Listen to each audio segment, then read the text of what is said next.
Huh, honey? Yo guys, it's Morgz, and today what we have is my updated gaming setup tour for June 2016.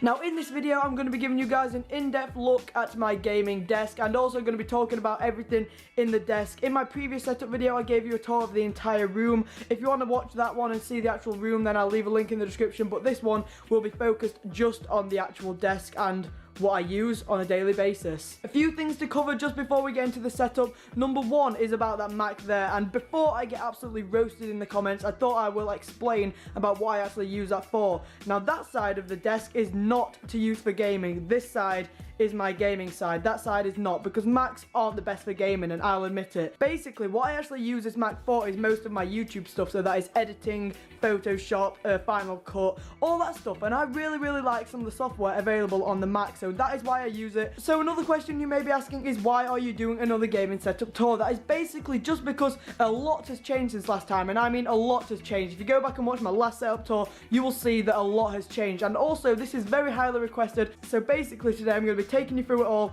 and we're going to get started down here. Now this is not really part of the setup, but this is my mini fridge, and in here is just where I keep my drinks and maybe a bit of food every now and again. There's not too much in here. It's a Coca-Cola mini fridge, and in my opinion it is very nice. It really adds something a little bit different to the setup, so it's not all kind of standard stuff. You don't usually see mini fridges in setups, and that's why I like it. And then as you can see on the top of the mini fridge we have a few things. Number one is this standard kit lens for the Canon 700D. Now this is the 18 to 55mm.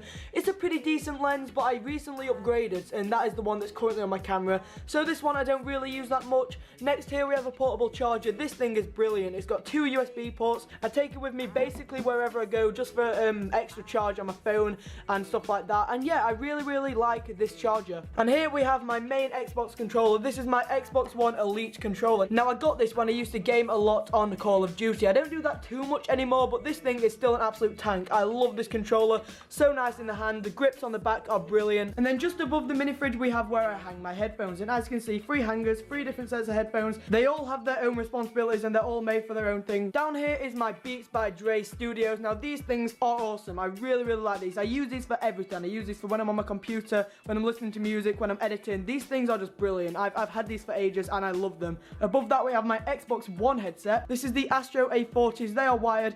I've never had any problems with them. I think they're comfy, I think they look nice, and they do their job very well. Now, I don't really like this headset. This is a Turtle Beach headset for the PS4. It does its job. It's not very nice looking though, in my opinion, and it isn't very comfy, so it's not the best headset, but I really just use that for talking to my friends. Now, just before we get onto the actual desk, we're going to talk about this, and this is my GT Omega racing chair. This is the Evo XL edition, and oh my god, I could talk about this thing for hours. Now, I am sponsored by GT Omega, you may know, and they sent me this thing out, and oh my god, I could not be more happy. It is amazing. Now I did have an old gaming chair which I thought was alright, and this thing was just such a big improvement. It's full leather. If I zoom in here you can see all the leather and the stitching. It's all just so high quality, man. I love this chair. I use this thing so much. I sit in this every day for let's say about 3 hours, and I just never get any back strain, never get anything wrong with me. This chair is just brilliant and I really recommend it. If you feel like getting this chair, there'll be a link in the description and also a discount code which is Morgz, which will get you 5% off. Anyway guys, I think it's time we move on to the actual desk setup now, and just before we get into it, 1 minute,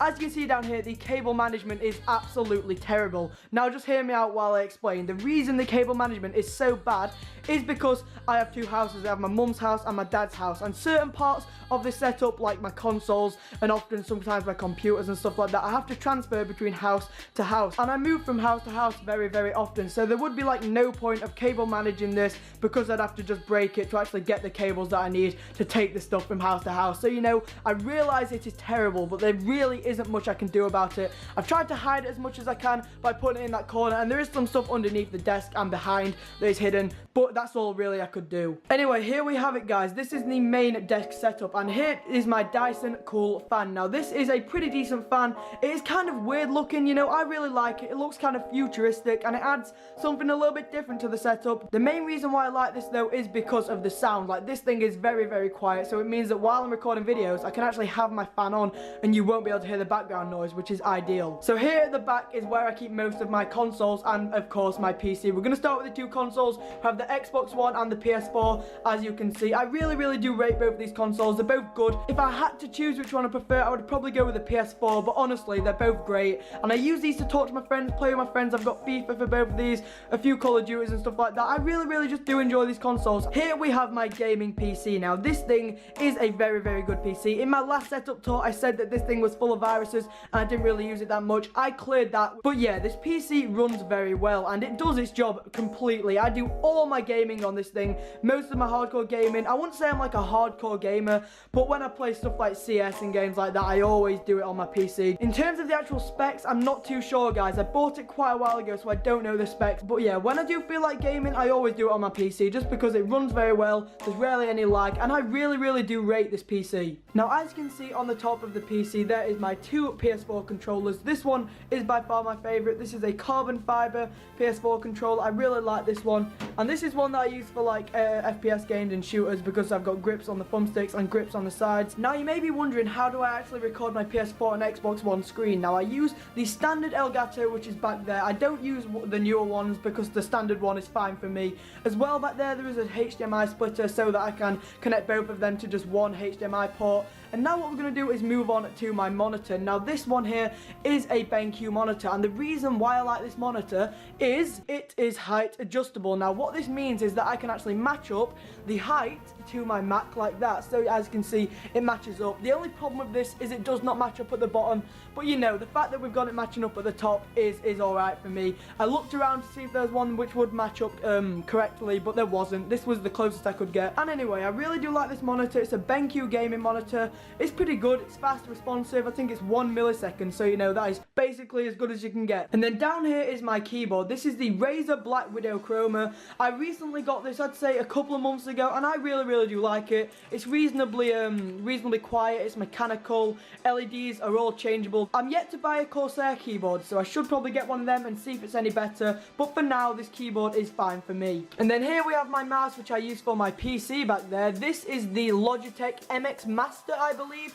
Don't quote me on that, but yeah, this mouse is very nice. It fits around my hand very nicely, very comfortable. And then here we have the most debatable part of the setup. You guys probably hate me for having a Mac already, but I did explain why I have this. This is brand new, by the way. If you watch my YouTube with Life video, I assume you remember me saying that I got a new Mac. This is it right here. Basically, it looks the same as my old one, but the main thing that's changed is the specs. Now, let me quickly read out the specs for this thing. It has 16 GB of RAM. It has a 2 TB Fusion drive, 3.3 GHz, and it also has an i7 processor. So this thing is basically one of the best Macs you can get. Now this, I've only had it for like, I think 3-4 days now, and it's honestly been insane. The upload speed on this thing is just brilliant. The editing is clean, and it also has a Retina display, which means you literally cannot see any pixels. It is beautiful. And then down here we have the Apple keyboard. This thing is shocking for gaming, not very good, but for typing up and doing everything that I need for my Mac, it is brilliant. It's silent, it's pretty comfortable, and it's very small and easy to access. However, if you want to game with this thing, then no, don't do it. It is not good for gaming. And now here we have my mouse, and this is by far my favorite mouse I've ever bought. This is a Mionix Naos 8200, and this thing